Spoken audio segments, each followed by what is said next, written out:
You made it to the community here on Friday. Happy to see you here. It would not have been the same without you. So your presence is precious here. So thank you for joining us. I'm Jack Ricciuto. I'm here in Cleveland with my partner Jane Rogan and the rest of the team around the world. And we're delighted to have Peggy Holman with us today.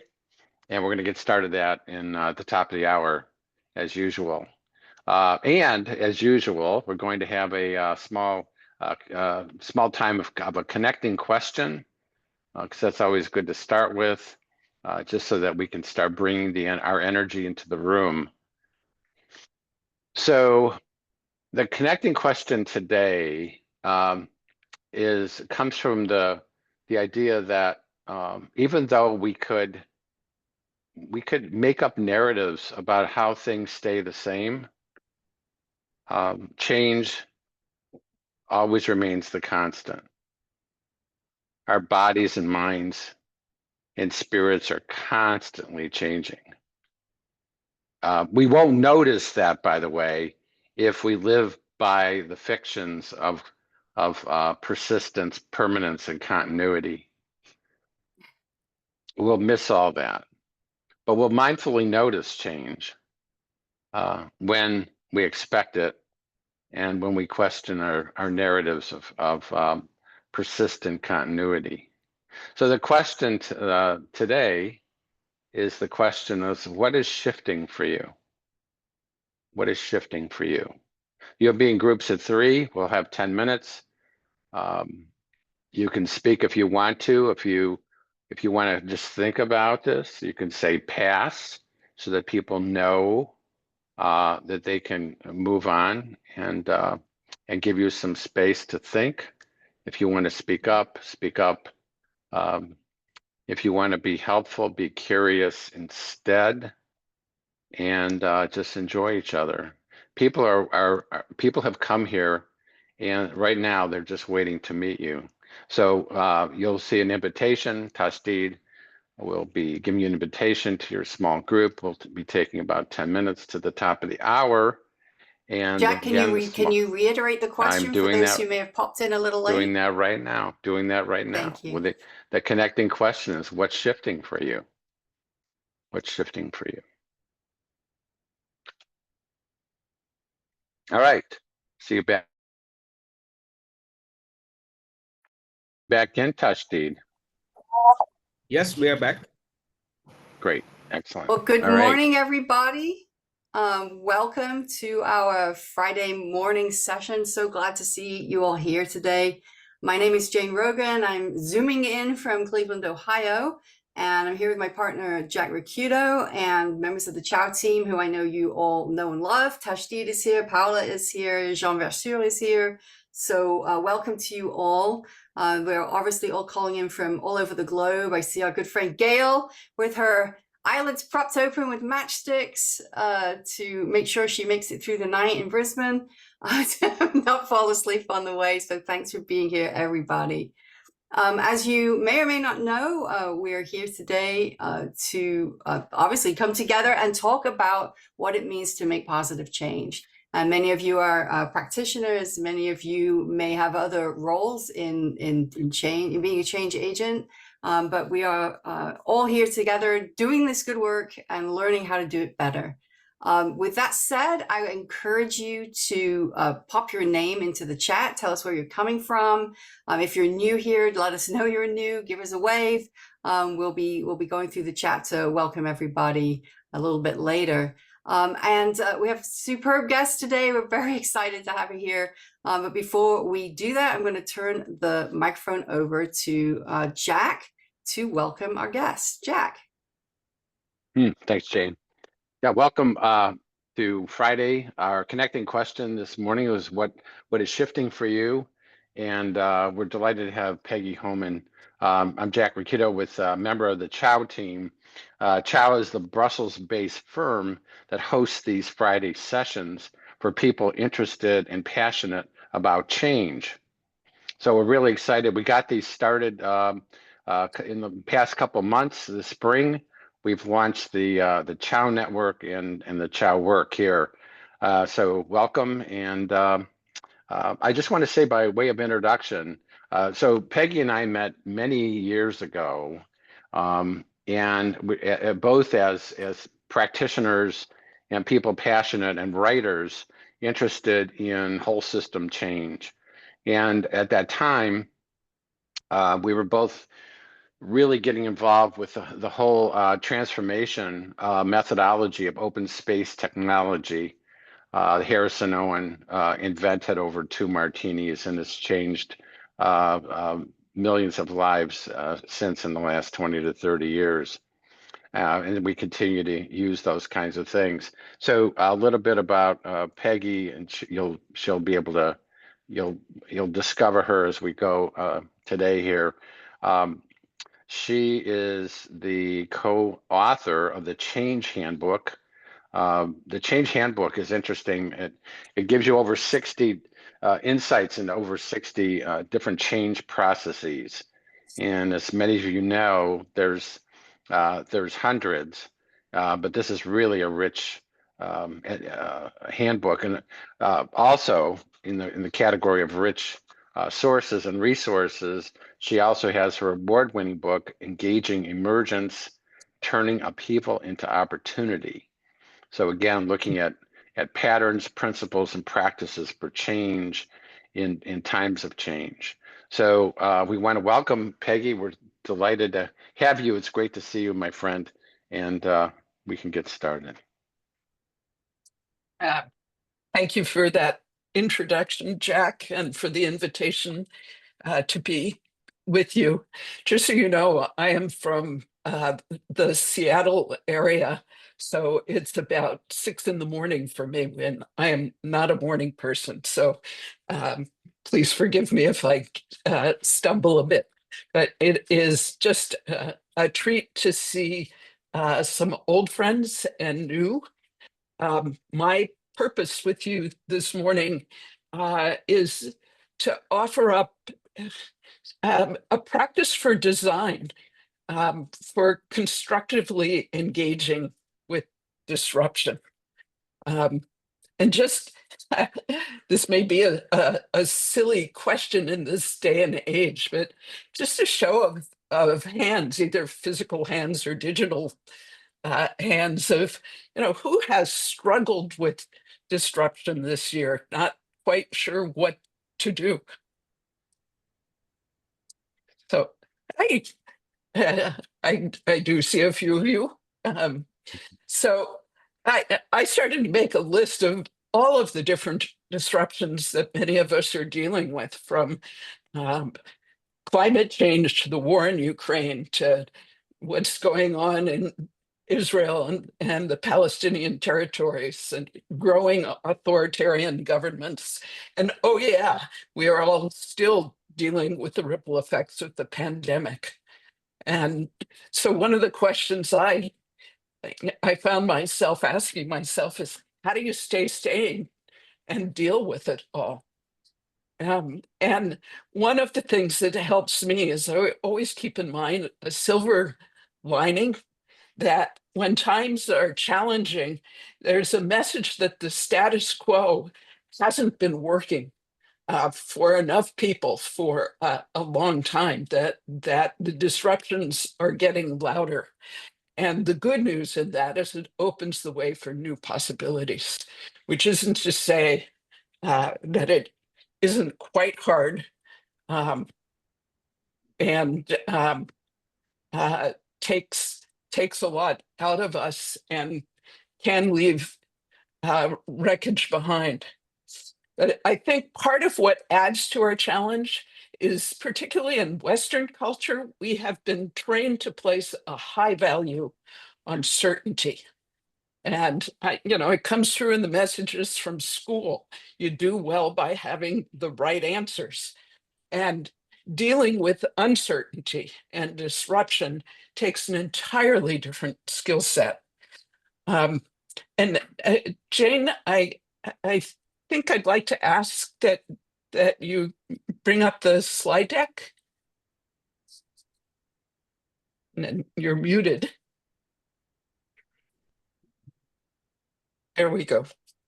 So uh, uh, this is what we'll be talking about. And I'll ask that you flip to the next slide. Um, by the way, I should say, if all you are seeing are slides and not people, you can make your window smaller so that you can see each other as well as seeing the slide deck, and just put them side by side. And the way we'll be using our time today, I'll be talking for about 20 minutes, and then we'll break into discussion groups for probably about 15 minutes, and then come back together as a whole group to reflect. And then I'll turn it back over to Jane and Jack for a few final words. And I just discovered that TIAO is pronounced chow. So thank you for that. So, responses to uncertainty. As I first began to think about the nature of disturbance, because an aha for me was that all change begins with disruption. And when you stop to think about that, it makes a lot of sense, because why change if things are going smoothly? So with disruption as the doorway, what are our habitual responses? Typically, the first thing we try to do is ignore it, just act out of habit and fix it and go back and just keep going. And, if it's a broken part or something, that works great. If it doesn't, typically the disturbance will get louder. And then we move on to our most common way of dealing with disruptions, which is we manage it. And that's coming out of a base of, we know how things work, we know how it should be. So, we just have to project manage our way through it. And that, again, it works when incremental change is what's needed. And we've become, because we have been in such a stable environment, we've become masters of project management and knowing how to do that. And in more recent years, we've added this jog to how we go about it, of inviting people to participate, which usually looks something like getting input, and it just feeds back in. Well, that again can work fine if you're dealing with technical issues, but when there's something more fundamental going on, typically a group feels marginalized or unheard if it's coming from within, or sometimes if people feel left out and want in, it comes from outside. And of course, natural disasters, when it's things like changes in climate. And that calls for a different kind of response, which is really about, in human systems, rethinking basic assumptions that are no longer holding, which creates the opportunity and basis for innovation. So how do we go about doing that? And let's flip to the next slide. And I'll say a few words about me, because it was answering that question that I started to find insight to when, like Jack, I ran into open space like about 30 years ago. And I'm curious, how many of you are familiar with open space? some, but not all. So open space is a practice that supports groups to self-organize around what really matters to them. And what I saw when I experienced it for the first time was this magic of people innovating, of finding answers that they'd never thought of before. And it's actually what caused me to do the Change Handbook, because I started running into all of these high participation practices that enabled um,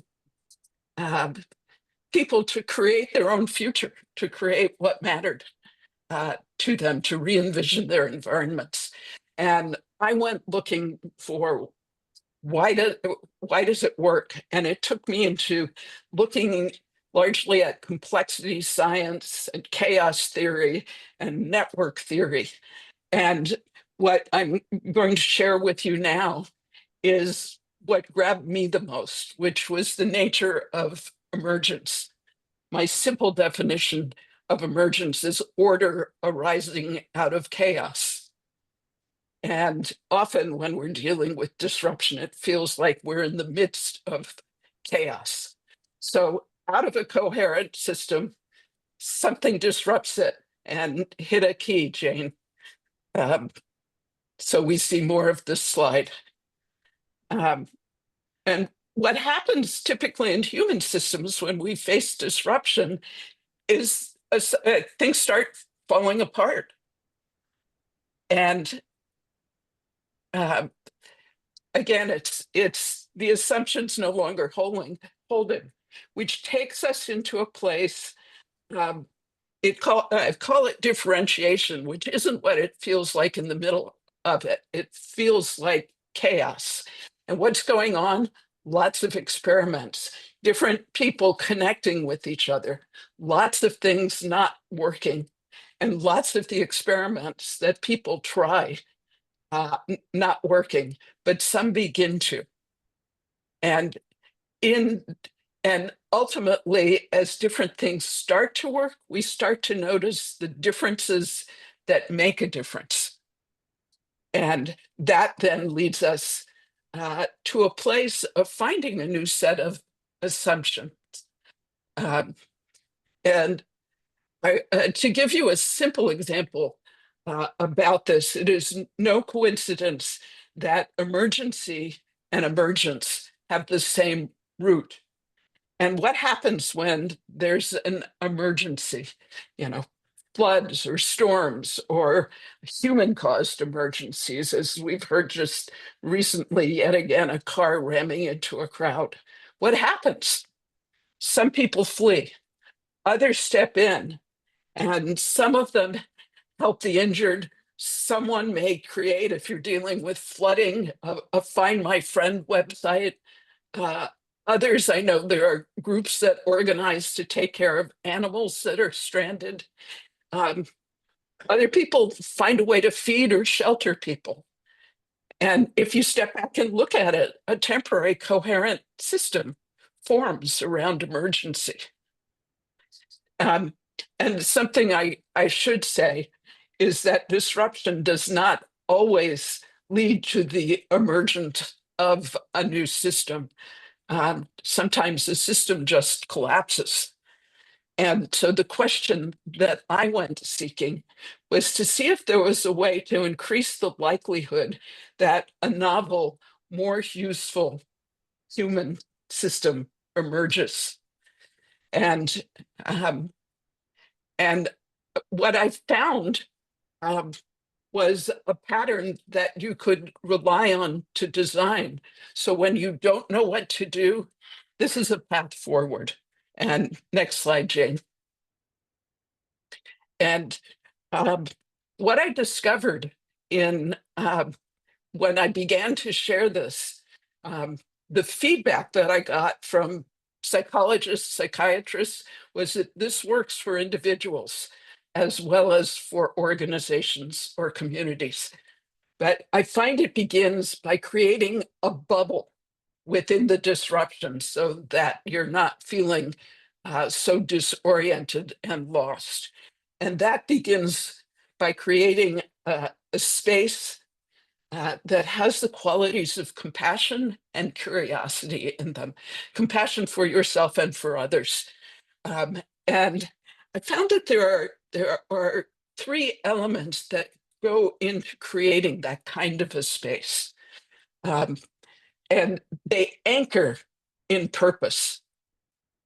And I'm going to use an example from a project I did several years ago called Reimagining Bookstores. As most of you know, have probably observed, bookstores everywhere, independent bookstores are dying. And one that was bucking that trend is a place called Kepler's in Menlo Park.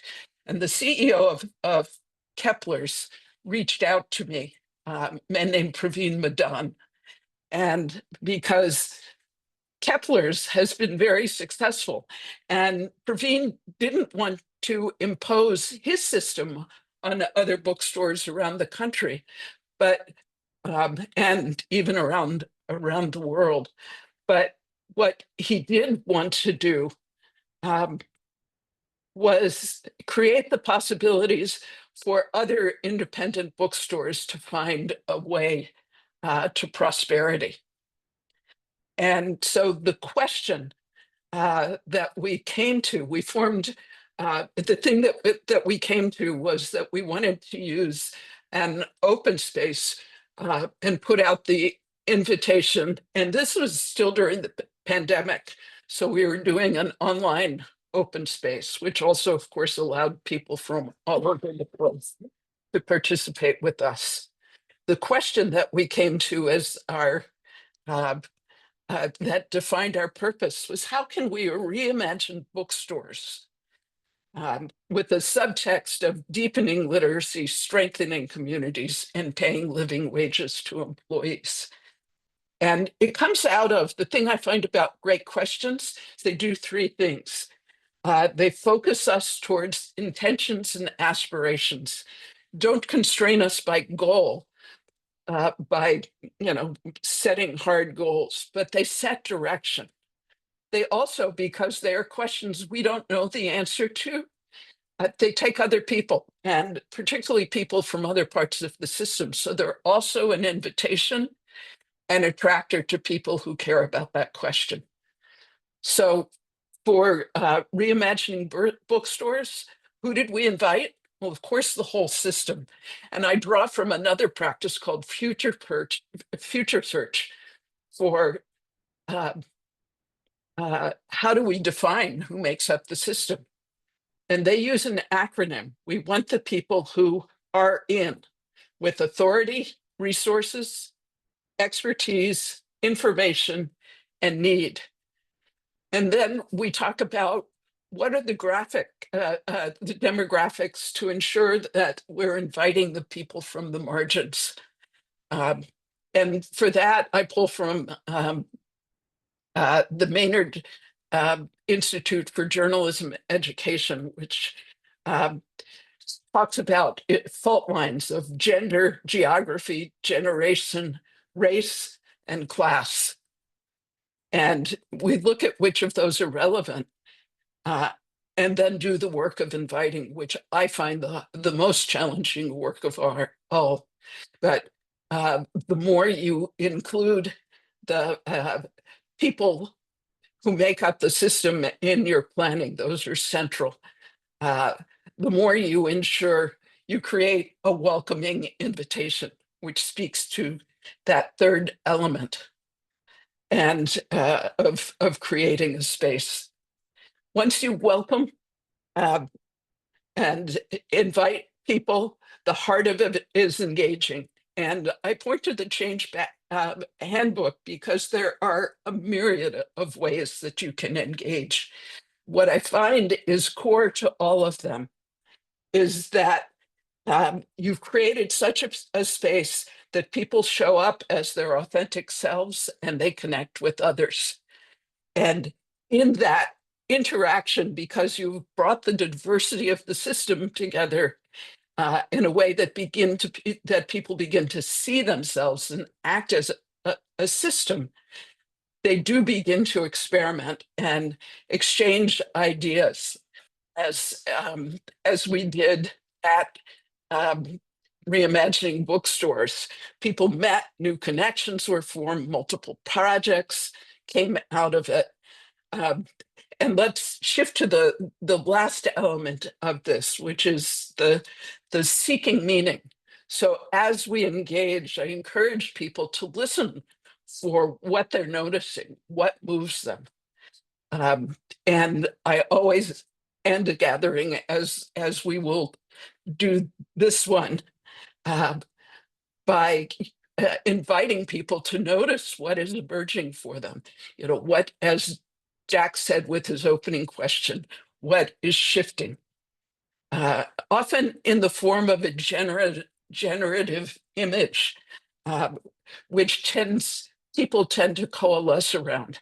I was listening to a journalism startup recently around local journalism, another field that is struggling to survive.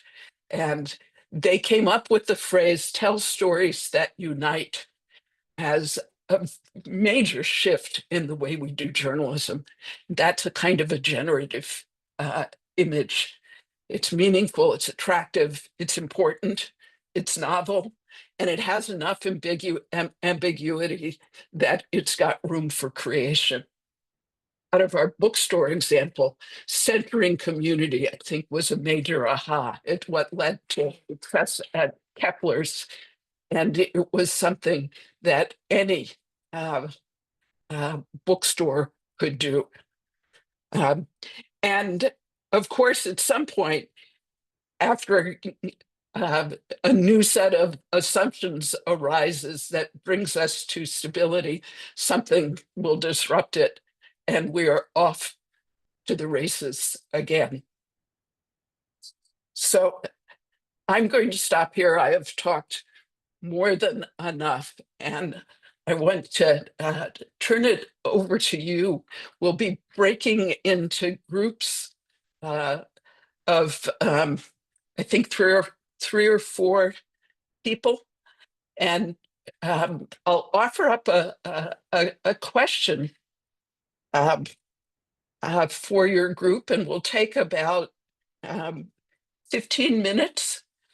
But the question I'd like to pose to you as you get together in your groups was, what did you hear in what I was saying? And what did it shift for you? And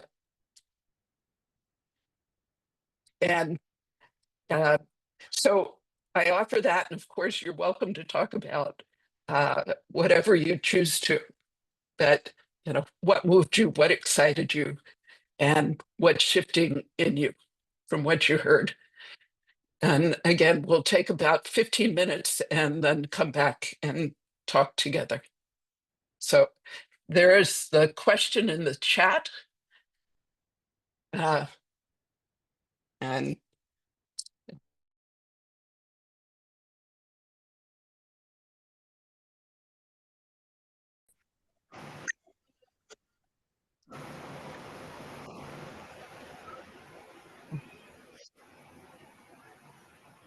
Okay. so welcome back, all. So it's now my turn to ask you, what struck you as you think about what you heard, the conversations you're coming from? What's a standout insight, something that, in the words of Angela Sarian, surprised, delighted, challenged, or moved you, inspired you?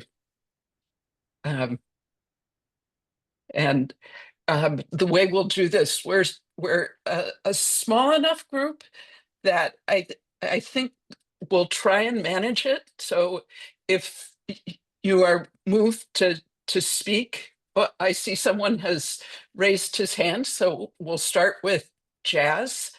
And if you are moved to speak, feel free to do it do so. If we're on top of each other, then we'll go to hand raising. Yeah, I was saying that I felt like we're all cells in a body and we're all sharing the benefit of a breath.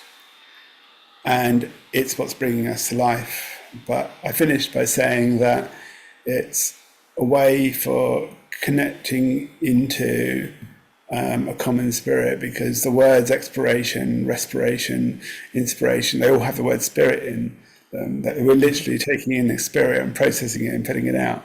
So when we share a common breath, it means that we don't need to acclimatize to each other. And I was saying about this group, I've noticed I don't need to acclimatize to the energy of this group.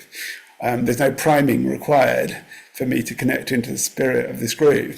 And I find that really unusual, because usually there's some kind of prerequisite kind of conditioning required before you say things to people.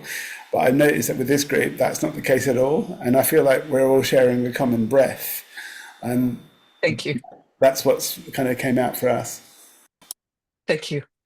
I'll pick up on that for a moment to add to that. When I am first disrupted, my ultimate goal is to make friends with disruption, and it always begins by first breathing, to find a sense of my own center. So I'm discovering we've got time for maybe 2 or 3 more folks. Rick? Yeah, thank you, Peggy. One of the things that dawned on me after the conversation was that when we're trying to go and present things from simplicity to complexity, that as you become more complex, people start reacting against it because they can't manage it very well. And I shared a story within our group about a song that I wrote for an Indivisible meeting, which started off with simple chants and went to more sophisticated memes. And when I presented this to a group of 150 people, the reactions that I got from people were just incredible. They didn't realize how incredible valuable it was, because it enabled me to see a little more clearly why I wasn't connecting and how to be able to shift things. And the flip side of that is, imagine if we had an educational, neo-learning educational system was based upon fundamentally grounded on complexity science, emergence, yada, yada, rather than traditional manager. Wouldn't we be in a much better place if we didn't have to deal with all this resistance against the notion of complexity and uncertainty, which we always encounter when we up the level a little bit too much, and then you get the anti-intellectual backlash and get accused of being elitist? Anyway, that's my thoughts. Thank you. It's that simplicity, seeking simplicity on the other side of complexity. And Exactly. Harrison Owen, who created open space technology, used to say, find one less thing to do. And I find that very useful. And anytime you do a workaround, you're adding complexity. So going back to purpose takes us back to finding the essential core around which to organize. I think you also speak to that. We've been trained for certainty, so we tend to hold on to things. Exactly. And there's a letting go associated with trusting that what you need can emerge if you stay focused on purpose. If I can quickly report, the KISS principle is sometimes stupid. And there's another KISS, KSSS, which is keep simplicity this side of sophistication. Thank you. So I have been told that I need to turn this back in about 3 minutes. I thought we were going to have a little bit more time for actual conversation. So I'm going to do 2 things. In the spirit of seeking coherence, I'm going to ask each of you to use the chat and share a gem that you are taking from our time together. So what's a gem from our time together? So take a moment to take a breath, as Jazz suggested, and put something in the chat that is a nugget for you. And as we do that, if somebody has something they wish to speak out loud, we've got 2 minutes left. So if one person has something burning inside them that they want to voice, I guess raise your hand since we've established that pattern.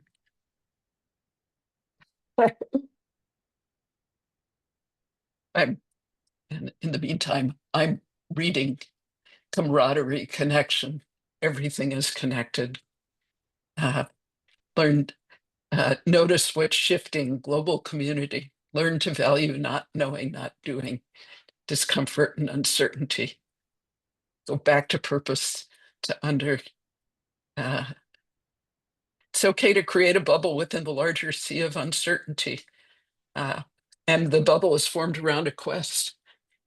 What a great way to put it. Could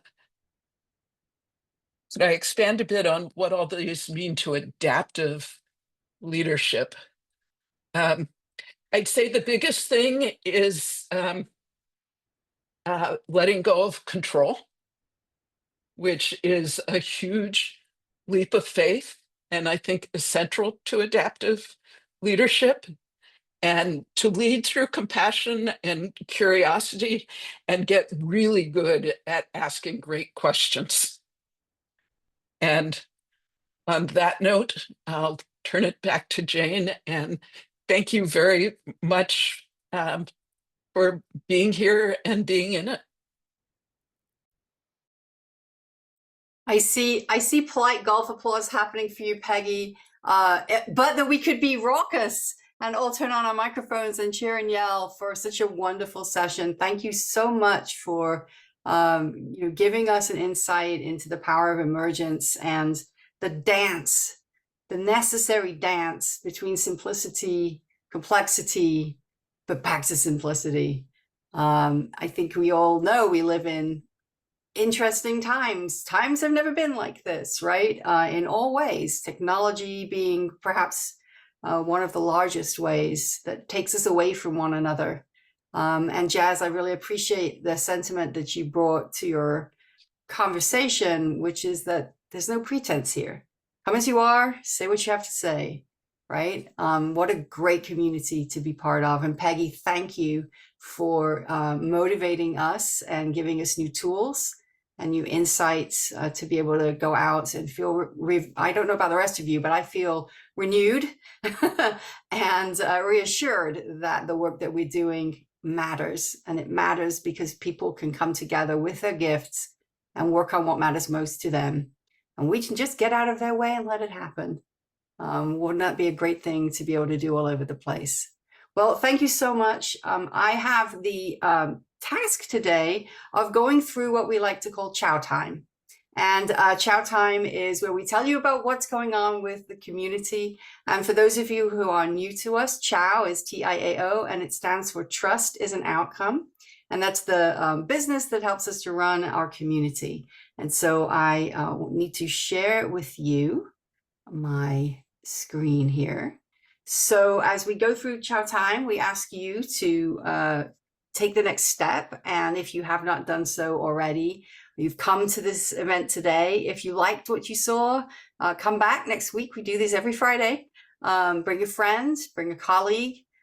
We ask that you follow us, Connects Chow on LinkedIn. And my good friend Tashdid, who is the computer wizard behind all of this, is currently putting every link that you could possibly need into the chat. So if you want to join us on LinkedIn, he's going to be giving you a way to do that, a way to link to us. We also run an online community, and that is hosted on our Connects platform.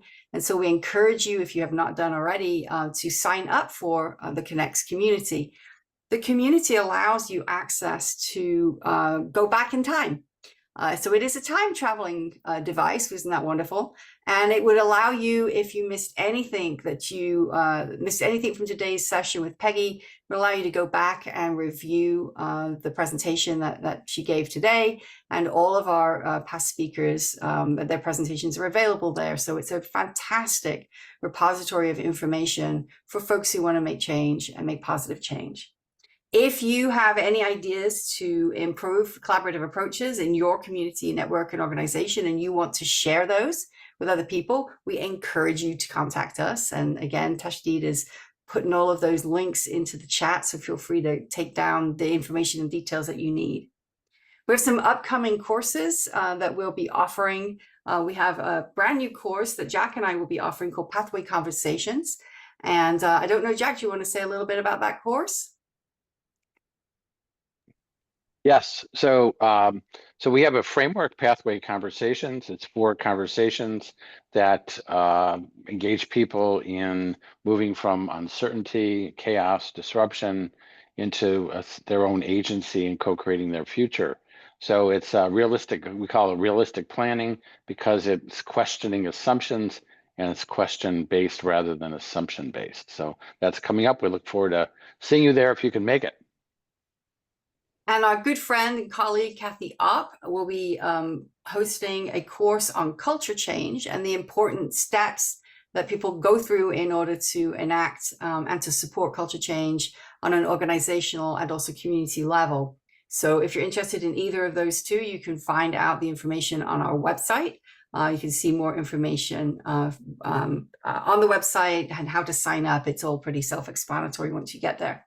If you enjoyed this Friday talk, the upcoming Friday talks for the month of June, right here ahead of you, we have the Stories to Tell with Tiagi Palava on the 6th.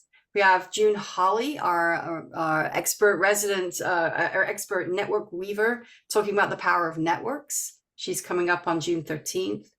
Janheim Nielsen will be talking about hosting and harvesting conversations that matter. That'll be on June the 20th. And then Jan Lakota will be talking about ecosystem building, specific example for an ecosystem in the Brussels community. But if you're interested in ecosystem building, that might be something to pique your interest. So those are our June guests, and we're very much looking forward to inviting them all along. I am going to, let me stop this screen share if I can find the button. All right, so with that, we have about 5 minutes to share. I want to again thank Peggy and offer you an opportunity to pop a quick question into the chat before we head on out the door and get you off to the rest of your Friday, or get Gail, if she's not left already, tuck neatly into bed for her Friday night, Saturday morning. If you all have any other questions for us, or particularly if you have questions for Peggy, go ahead, pop them in there. We got a couple minutes and we'd be happy to round out our event with any final words you'd like to share.